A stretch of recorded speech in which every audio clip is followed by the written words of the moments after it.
자, 이것도 굉장히 중요해요. 우리가 중도 정견이 있으면 이제 그렇습니다. 자기 존재 원리를 알게 되면 화나 업이나 이제 이런 것에 대한 정견이 있어가지고 이제 생기게 되는데, 화나 어리석음이나 업은 정견으로 보면은 실체가 있습니까? 없습니까?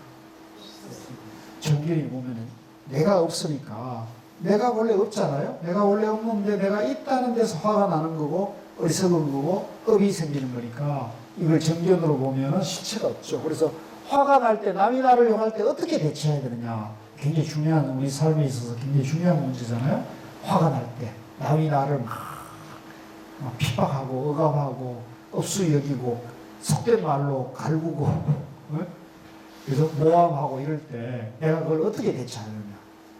어떻게 대처하면 좋겠어요?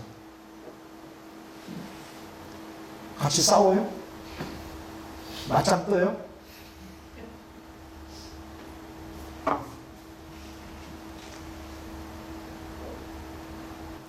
제가 남이 나를 화나게 하더라도, 그죠? 이렇게 맞상대를 해야 될 때는 해서, 이게 어떤, 나도 이익되고 남도 이익될 때는 이걸 해도 되지만, 그죠? 그게 그렇지 않을 때는 꼭 그렇게 대처하는 것이, 나도 화를 나고, 나도 힘들어지고, 남도 힘들어지는 경우가 있잖아요. 그죠?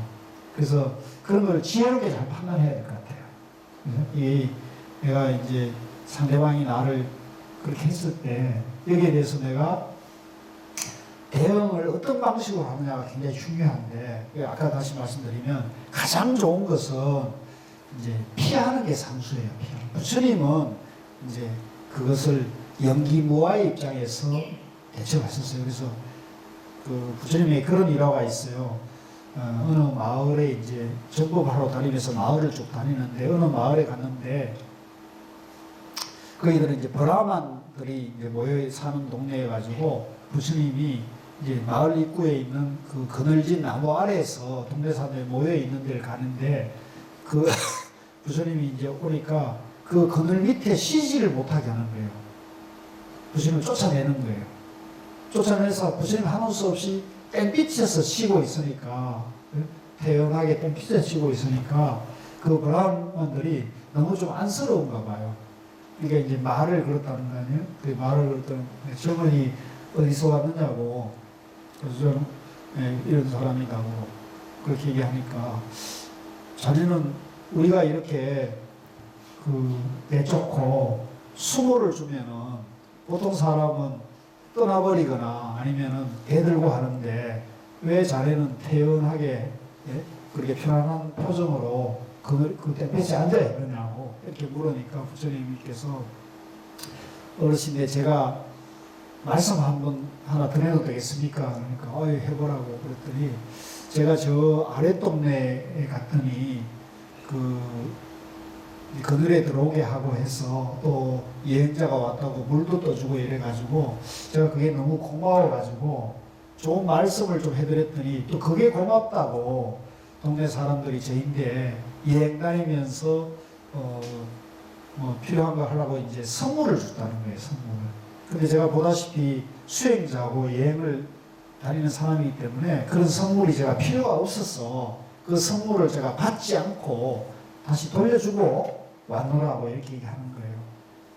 그런데 제가 이 동네에 오니까, 이 동네에는 저를 그늘에도 쉬지 못하게 하고 물도 주지 않고 저를 쫓아내는, 이제 비난하는, 욕을 하는 선물을 저희한테 주셨는데, 제가 저 좋은 아랫동네에 좋은 선물도 안 받았는데, 제가 이 윗동네에 저를 쫓아내는, 비방하는, 욕하는 선물을 제가 어찌 받겠습니까? 이렇게 말을 했어요.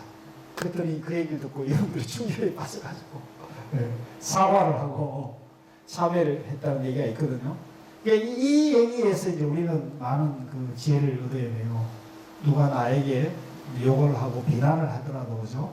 욕하고 비난을 하더라도, 그죠? 그걸 내가 받아들이면, 그 욕이 내 귀 속에 들어가지고 내가 있다고 받아들이면 아파요, 안 아파요?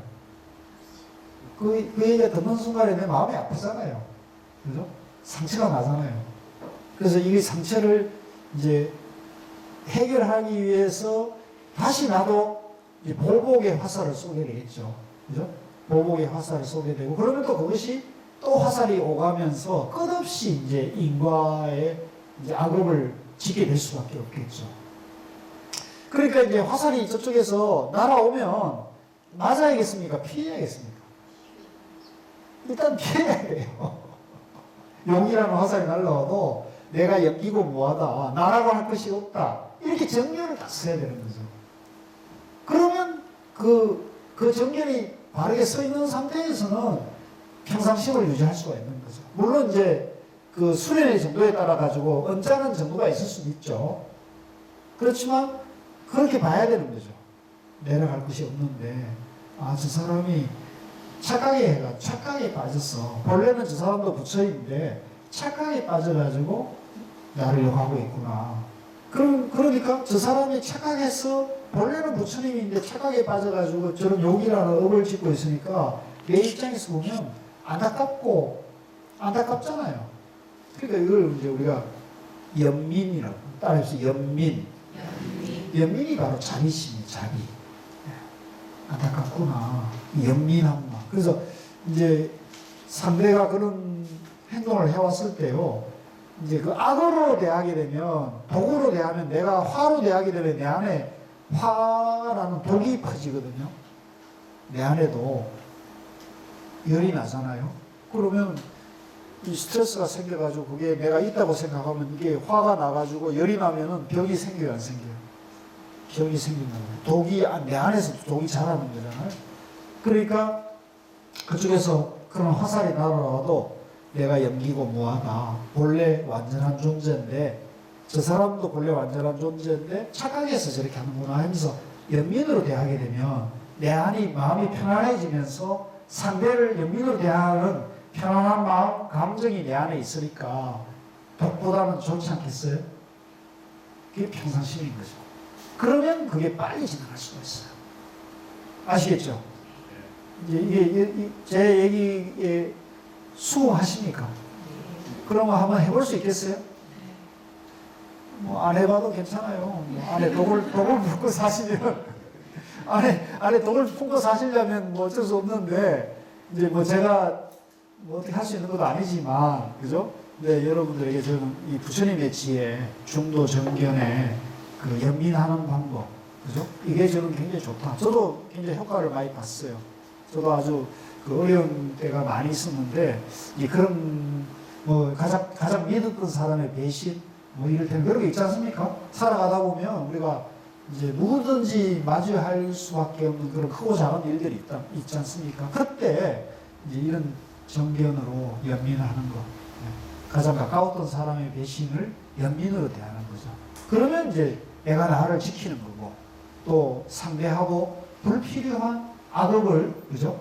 더 짓지 않은 거니까. 지혜로운 정리죠. 지혜로운 정리. 그래서 굉장히 중요하다. 그래서 연민을, 따라서 연민으로 대하기.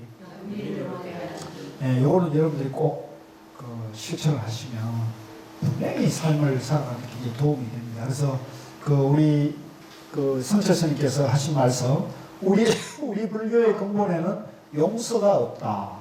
그래서 왜 없는지 아시죠? 예, 용서는 내가 너는 용서를 받아야 되고 나는 용서를 하는, 용서는 상대분별의, 양변의, 우열의 입장이잖아요. 이 우열의 입장은 양변이기 때문에 중도정견이 아닌 거죠. 그래서 우리가 중도정견이 되려면 저 사람의 허물도 나의 허물로 보고 내가 먼저 참여하는, 당신과 내가 둘이 아니다 하면서 내가 참여를 하는 것이다. 그래서 이게 우리 한국 불교 가나선이 세상 어느 불교보다도 이 법을 굉장히 깊이 보고 굉장히 지혜로운 길을 제시하고 있다는 걸 우리가 확인할 수 있는데, 상대적으로 티베트 불교의 달라이라마 스님은 용서라는 말에서 끊임없이 이제 용서라는 방법을 얘기하고 있거든요. 그래서 그것보다는 이것이 훨씬 깊고 훨씬 더 근본적인 지혜로 간다라는 것을 이제 아셨으면 좋겠습니다. 조금 쉬었다가 마지막 강의하고 오늘 조금만 더 일찍 마치도록 하겠습니다. 예, 좀 쉬시죠.